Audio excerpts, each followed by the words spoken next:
Welcome back to Standing Up to the Bully in Chief. In our last episode, we tackled how to have productive conversations with Trump supporters without losing your mind. But today, we are asking a different question. Instead of debating Trump voters, what can we actually learn from them? Like it or not, Trump's movement isn't just about him, it's about the millions of Americans who feel unheard, angry, and left behind. If we want to move forward as a country, we need to understand what drives them. Today, we'll explore why people vote for Trump even when his actions hurt them. The legitimate frustrations they have about the political system. How we can use these lessons to rebuild trust in democracy. First, let's be honest, not all Trump voters are the same. There's a huge difference between hardcore MAGA extremists and voters who supported Trump as a protest against the system. These are the diehard Trump loyalists who believe every conspiracy theory, see him as a political savior, and view any criticism of him as a personal attack. You can't reason with extremism, but you can understand its appeal. Strong leaders, simple solutions, and us versus them rhetoric have always been powerful tools. Many lifelong Republicans didn't like Trump's personality but voted for him because they believed he would cut taxes, appoint conservative judges, or fight the establishment.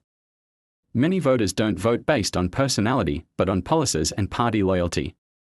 To reach them, we have to focus on policy discussions, not just Trump scandals.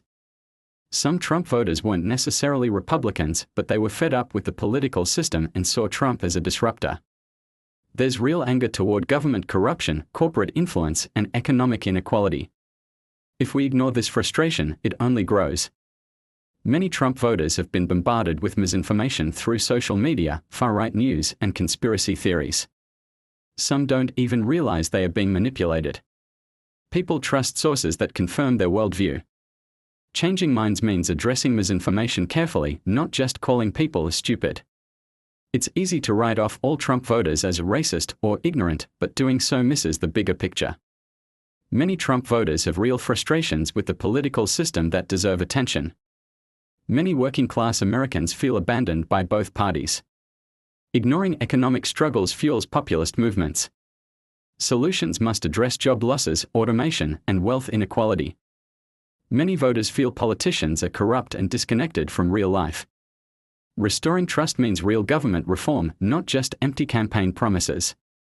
Rural voters, white working-class Americans, and struggling communities feel like their voices don't matter. Dismissing these voters only strengthens their resentment. A political strategy that includes, rather than mocks, is more effective. So, what do we do with this information?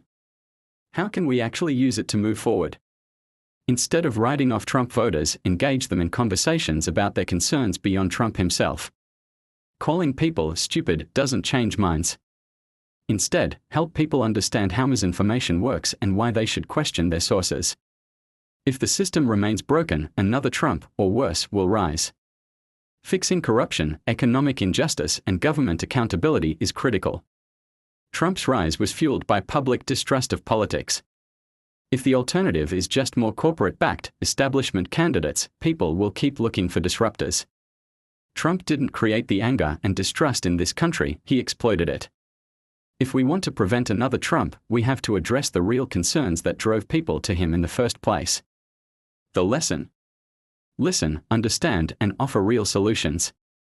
Dismissing Trump voters as too far gone only fuels the fire. If we want a better future, we have to start by rebuilding trust, one conversation at a time. In our next episode, we are taking a look at Trump's biggest weakness, his ego. From his obsession with loyalty to his inability to handle criticism, we'll explore how his own personality flaws could lead to his downfall. Make sure to like, subscribe, and hit the notification bell so you don't miss it.